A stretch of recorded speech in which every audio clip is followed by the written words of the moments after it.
안녕하세요. 구역 지도자 여러분, 2주 만에 다시 만나뵙게 돼서 정말 반갑습니다. 어떻게 추석들 잘들 보내셨나요? 저는 개인적으로 하도 많이 먹어가지고 살이 좀 오른 것 같은데 어떠세요? 좀 살이 더 쪄 보이나요? 어쨌든 고생들 많이 하셨습니다. 이번 주는 죄를 깨닫게 하는 능력이라는 주제로 요 아래 보시면 큰 글씨로 나오죠? 죄를 깨닫게 하는 능력이라는 주제로 한 주 동안 묵상하길 원합니다. 우리가 보통 죄하면 듣기가 좀 불편하고 피하고 싶을 때가 참 많이 있습니다. 우리가 죄하면은 보통 도덕적이거나 윤리적인 것들을 많이 생각을 하는데, 그래서 누굴 때리거나 누구를 이렇게 폭행을 하거나 누군가를 힘들게 했던 것을 죄로 여길 때가 많이 있는데요. 사실 하나님께서는 그것을 뛰어넘어서 하나님과의 관계가 깨진 것을 죄라고 여깁니다. 어떻게 우리 성도님들은 당신이 죄인입니다 이렇게 얘기하면 그렇습니다, 저는 죄인입니다라고 자신 있게 말할 수 있을까요?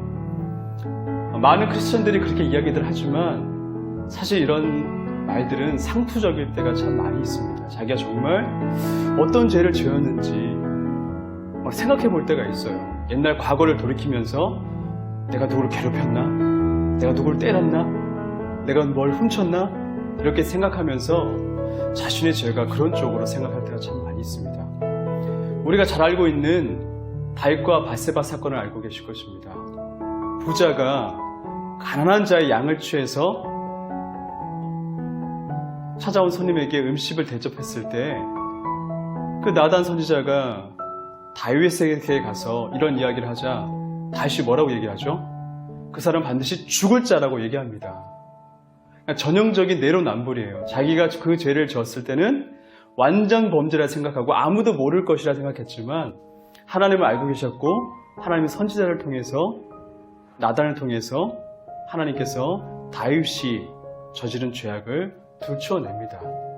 그리고 또 우리가 잘 알고 있는 베드로는 게네사렛 호숫가에서 고기가 한 마리도 안 잡혔잖아요. 그러다가 그물을 기어 올리고 씻고 있는데 예수님께서 찾아오시죠. 예수님께서 찾아오셔서 깊은 곳에다가 그물을 내려라.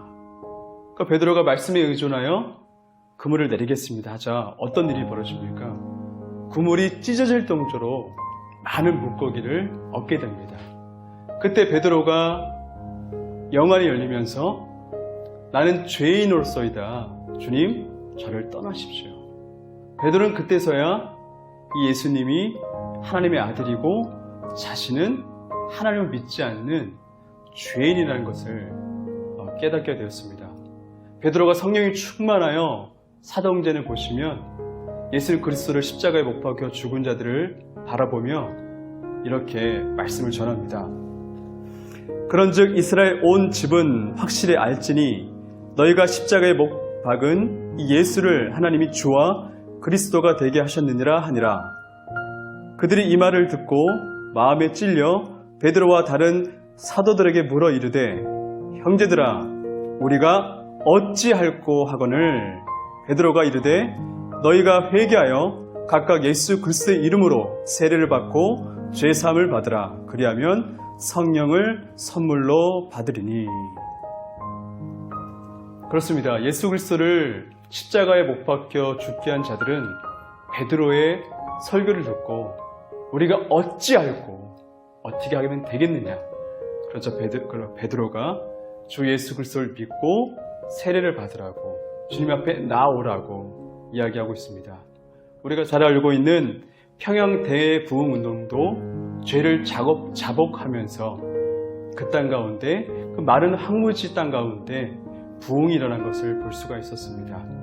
한 주간 묵상하기 원합니다. 내가 예수 그리스도 안에 있는지, 아니면 예수 그리스도 안에 있다고 하지만 여전히 예수 그리스도를 따르지 않는 죄악 가운데 살아가고 있는지 묵상해 보셨으면 좋겠습니다. 두 가지 묵상이 있는데요. 그 첫 번째는 욕망과 욕심이 찾아올 때, 이런 죄악들이 찾아올 때 내가 어떻게 이겨내고 있는가. 그리고 두 번째로는 죄를 깨닫게 하는 능력이 어디에서 오는지 묵상해 보셨으면 좋겠습니다. 토요일 날 10시에 이 두 가지 제목을 놓고 서로 나누는 시간 갖도록 하겠습니다. 한 주간도 승리하십시오. 감사합니다.